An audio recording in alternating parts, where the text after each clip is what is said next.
তুমি বারবার কেন সোহাগের কাছে তুমি ছুটে এসে সোহাগকে বিপদে ফেলাচ্ছ?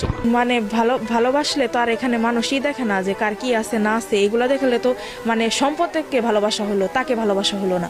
কারণ আমি যদি দেখতাম ওর বাড়ি ঘর আছে নাকি কি আছে, তাহলে তো এখানে ওকে ভালোবাসা হলো না, তাহলে ওর সম্পদকে ভালোবাসা হলো, ওর কি আছে না আছে ওইকে ভালোবাসা হলো। আমি ওকে ভালোবাসি, আমি ওর সাথে ভালো থাকতে পারবো, এটা আমি বুঝতে পারছি যে না আমি ওর সাথে ভালো থাকতে পারবো।